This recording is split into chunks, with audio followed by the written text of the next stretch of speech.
বিএনপির ৩ অঙ্গ সংগঠন ছাত্রদল, যুবদল এবং স্বেচ্ছাসেবক দলের উদ্যোগে ঢাকা বিভাগীয় তারুণ্যের সমাবেশে দলে দলে যোগ দিচ্ছেন নেতাকর্মীরা। নয়াপল্টন কেন্দ্রীয় কার্যালয়ের সামনে ঢাকা, ময়মনসিংহ, ফরিদপুর এবং সিলেট ৪ সাংগঠনিক বিভাগের সমন্বয়ে দুপুর ২টায় সমাবেশ শুরু হওয়ার কথা থাকলেও এরই মধ্যে কানায় কানায় ভরে গেছে গোটা এলাকা। এসব বিভাগ থেকে নেতাকর্মীরা যোগ দিয়েছেন সমাবেশে। লন্ডন থেকে ভার্চুয়ালি যুক্ত হয়ে এতে প্রধান অতিথি হিসেবে বক্তব্য রাখবেন বিএনপির ভারপ্রাপ্ত চেয়ারম্যান তারেক রহমান। এই মুহূর্তে সেখানে আছেন আমাদের সহকর্মী মাজহারুল হক মুয়াজ্জির। সরাসরি চলে যাচ্ছি তার কাছে। মাজহারুল, নেতাকর্মীদের অবস্থা কেমন দেখছেন এবং সেখানকার সর্বশেষ পরিস্থিতি কেমন সেটা আমাদের জানাবেন। জি সাহেব, আপনি জানেন যে বিএনপির তারুণ্যের সমাবেশ ঢাকায় এক তারুণ্যের উৎসব বলা যায় আজ নয়াপল্টন এবং এর আশপাশের এলাকায়। আমি যদি আপনাকে একটু দেখাই যে এই মুহূর্তে নয়াপল্টনে বিএনপির কেন্দ্রীয় কার্যালয়ের সামনে যে অবস্থা, সেখানে কিন্তু আমরা দেখতে পাচ্ছি ছাত্রদল, যুবদল, স্বেচ্ছাসেবক দল সহ সকল বিএনপির যে যারা রয়েছেন অঙ্গ সংগঠন, তাদের কিন্তু একটা মিলন মেলায় পরিণত হয়েছে।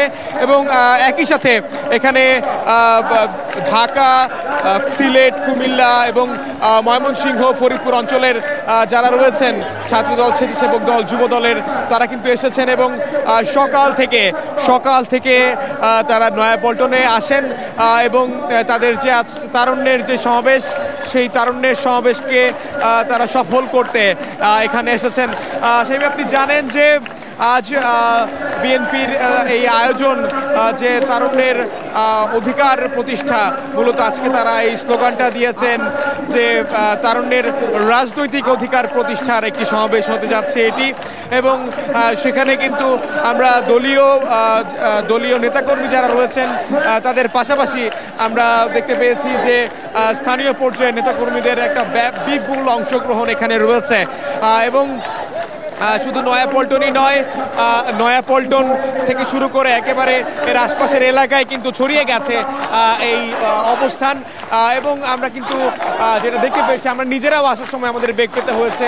রাস্তাঘাটে প্রচুর জ্যাম এবং আজ মূলত যারা আসলে বাইরে বের হবেন তাদের এই সড়কটা অ্যাভয়েড করলেই ভালো হয়। এবং আজকে যেহেতু এই সমাবেশে ভারপ্রাপ্ত চেয়ারম্যান দলের তারেক রহমান তিনি যোগ দিবেন, ওনার বক্তব্যের মাধ্যমেই শেষ হবে।